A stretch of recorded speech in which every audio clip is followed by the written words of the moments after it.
सूर्य पर्वत की विस्तृत जानकारी। सूर्य अनामिका उंगली के मूल में तथा हृदय रेखा के ऊपर का जो भाग होता है वह सूर्य पर्वत कहलाता है।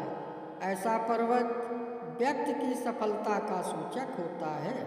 यदि हाथ में सूर्य पर्वत का भाव हो तो व्यक्ति अत्यंत साधारण जीवन व्यतीत करता है।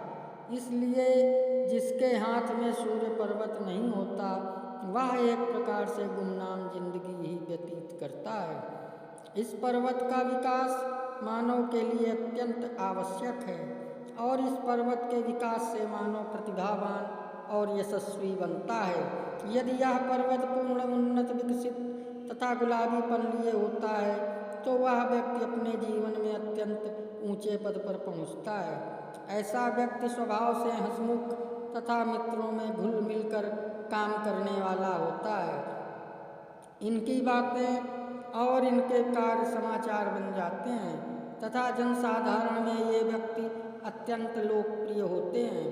ऐसे व्यक्ति सफल कलाकार, श्रेष्ठ संगीतज्ञ तथा यशस्वी चित्रकार होते हैं। इन लोगों में प्रतिभा जन्मजात होती है। एक दूसरे के व्यवहार में ये व्यक्ति ईमानदारी बरतते हैं तथा वैभवपूर्ण जीवन बिताने के ये इच्छुक होते हैं। सही रूप में देखा जाए तो ये व्यक्ति व्यापार में विशेष लाभ उठाते हैं तथा इनके जीवन में आय के स्रोत एक से अधिक होते हैं। ये पूर्ण रूप से भौतिक होते हैं तथा सामने वाले व्यक्ति के मन की था तक पहुँचने में अत्यंत सक्षम होते हैं। अनपढ़ तथा सामान्य घराने के व्यक्ति की हथेली में भी यदि सूर्य पर्वत विकसित हो तो वह व्यक्ति श्रेष्ठ धनी और संपन्न होता है। आकस्मिक धन प्राप्ति इनके जीवन में कई बार होती है तथा इनका रहन सहन अत्यंत राजसी तथा वैभवपूर्ण होता है। हृदय से ये व्यक्ति साफ होते हैं तथा अपनी गलती को स्वीकार करने में भी हिचकिचाते नहीं।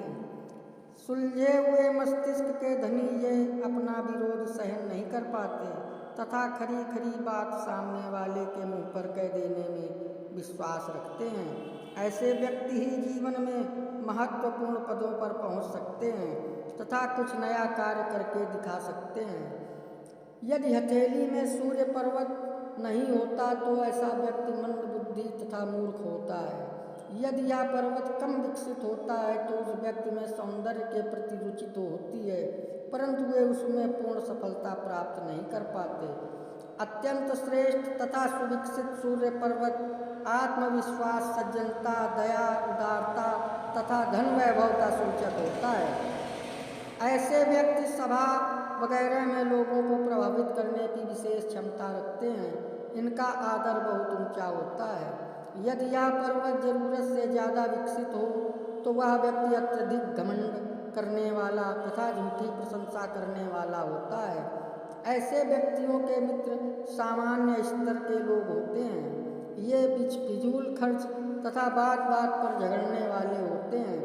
ऐसे व्यक्ति अपने जीवन में पूर्ण सफलता प्राप्त नहीं कर पाते। यदि सूर्य पर्वत शनि की ओर झुका हुआ हो तो ऐसे व्यक्ति एकांत प्रिय तथा निराशावादी भावनाओं से ग्रस्त रहते हैं। इनके जीवन में धन की कमी हमेशा बनी रहती है। किसी भी कार्य को ये पूर्ण जोश से प्रारंभ करते हैं परंतु उतनी उमंग और जोश से ये कार्य प्रारंभ करते उसी उमंग से उस कार्य को पूरा नहीं कर पाते। कार्य को बीच में ही अधूरा छोड़कर किसी नए कार्य की ओर लग जाते हैं। वस्तुतः शनि की ओर झुका हुआ पर्वत भाग्यहीनता का सूचक है। यदि यह पर्वत बुध की ओर झुका हुआ हो तो व्यक्ति एक सफल व्यापारी तथा श्रेष्ठ धनवान होता है। ऐसे व्यक्ति समाज में सम्माननीय स्थान प्राप्त करने में सफल होते हैं। यदि सूर्य की उंगली बेडौल होती है तो वह सूर्य के गुणों में न्यूनता ला देती है। ऐसे व्यक्ति में बदले की भावना बढ़ जाती है तथा लोगों से व्यवहार करते समय वह व्यक्ति में बदले की भावना बढ़ जाती है तथा लोगों से व्यवहार करते समय वह सावधानी नहीं बरतता। यदि सूर्य पर्वत पर जरूरत से ज़्यादा रेखाएं हों तो वह व्यक्ति बीमार रहता है। यदि सूर्य उंगली का सिरा कोणदार हो तथा पर्वत उभरा हुआ हो तो वह व्यक्ति कला के क्षेत्र में विशेष रुचि लेता है। वर्गाकार सिरे व्यवहारिक